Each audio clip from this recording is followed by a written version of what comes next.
What's going on YouTube?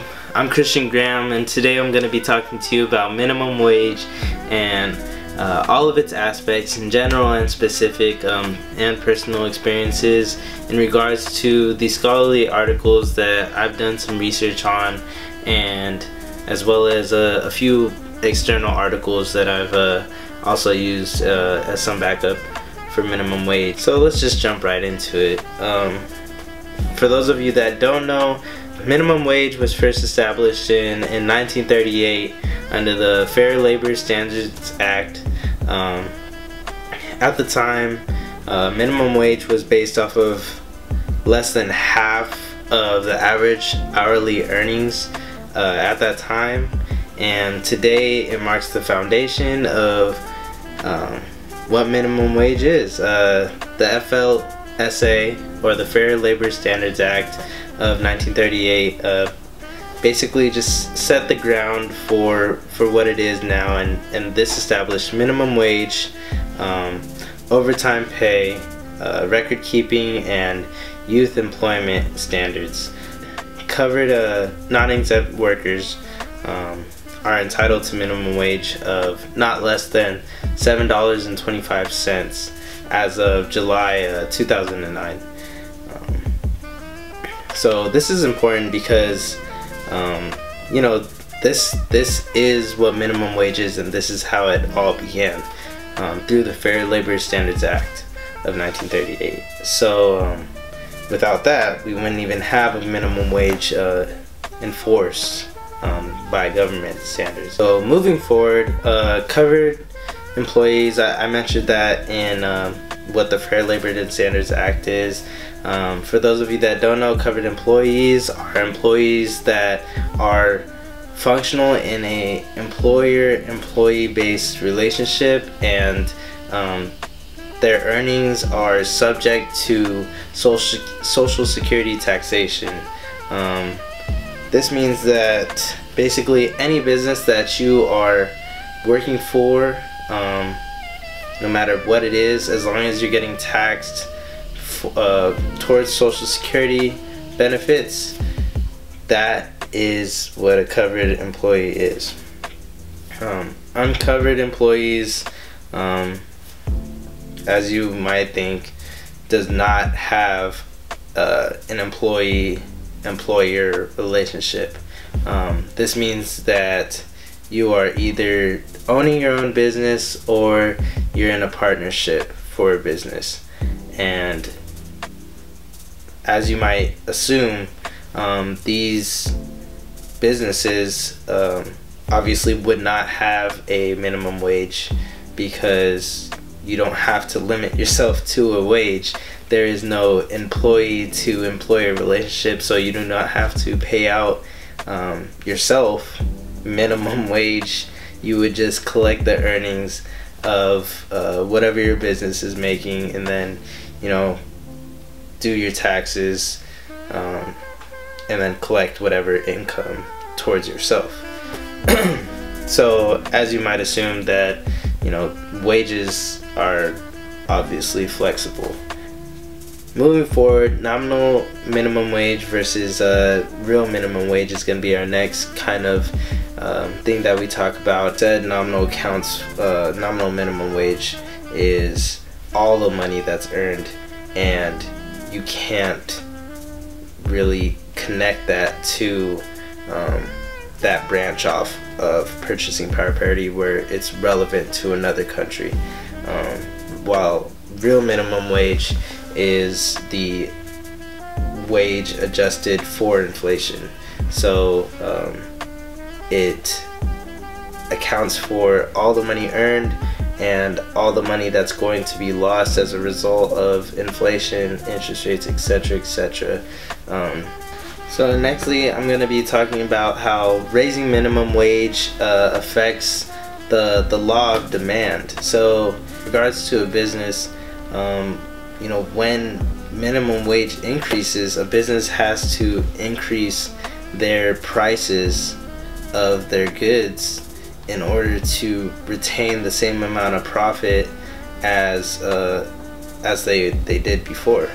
So when you increase the wage of demand, there's a decrease in the amount demanded, and therefore you can't keep employees staffed because there's just no demand for it. There's a decrease in the demand because the prices of your goods of the business have to increase as a result to retain their profit.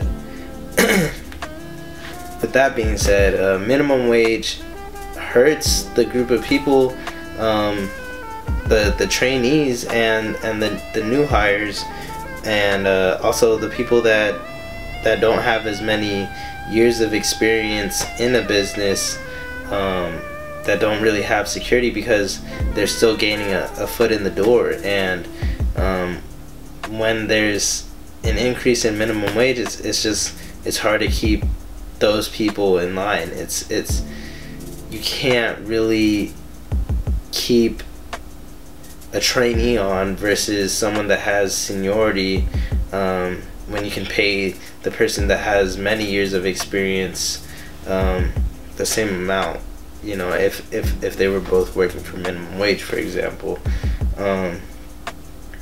So it just doesn't make sense to hold on to a trainee in that case. It's actually really intriguing to me that businesses voluntarily raise their wages. They do this in order to do what minimum wage effectively does, is it knocks out the people of the newer generation trying to come in and trying to find work, the people that are searching for these underpaid minimum wage jobs. And minimum wage basically does that job for the business. However, businesses voluntarily raise their wages just to do what minimum wage does. So effectively, minimum wage falls right into the hands of the business and not of the people. This just goes to show, for example, that the Democrats' demand for a national minimum wage of $15, which is 2 times the current rate of the $7.25 that we currently have for national minimum wage. It's very hard to accomplish because Washington and California and New York, they're all on these tracks to do it. Washington, already in Seattle, that minimum wage is $15, and with a increase so drastically from 2015 when they started their minimum wage increases to be set at $15, which is or per hour, which is 2 times the current rate of 7.25 is what it is now. It's very easily recognizable that there's going to be a fall off in the amount of jobs, because businesses aren't going to be able to retain the amount of workers, with the minimum wage increasing so much, without jacking up the prices extremely high. With Washington, California, and New York, the first states to do it, trying to accomplish it on their gradual, increase and aggressive strategy with this. It's crazy actually that the unemployment in Washington is down from 4.3% to 3.3% since April of 2015, when they initiated their plan to raise the minimum wage to $15. When the minimum wage increased to $11 in Seattle, it had no effect. However, when it rose up to $13, there was a decline in jobs and in hours worked, because as a result of income effect, there's, when they have more money, they don't need to work as much.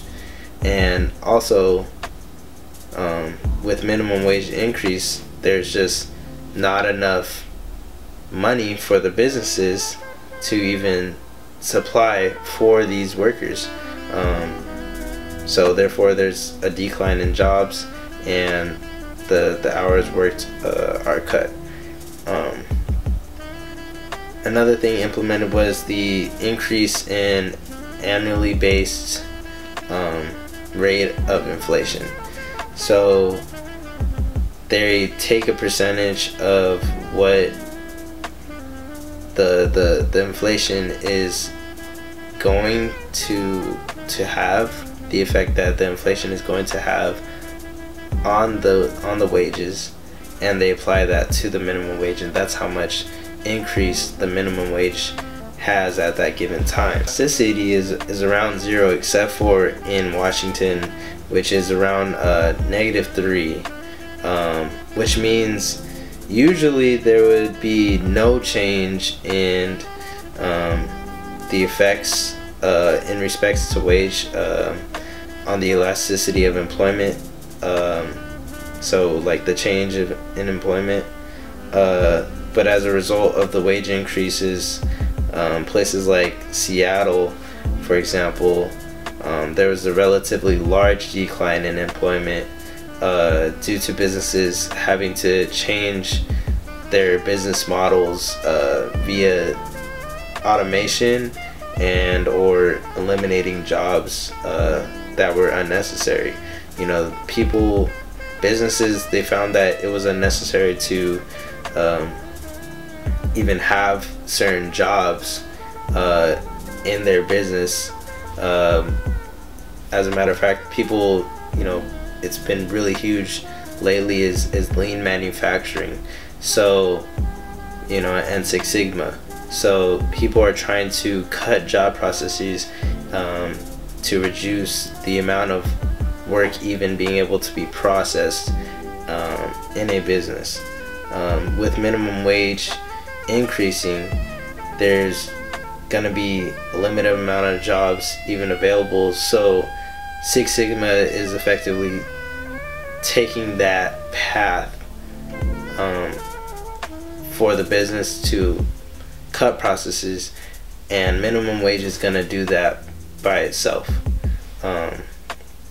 Is what it's showing in Washington, or it's showing in Seattle. Alright YouTube, that's all for me for today.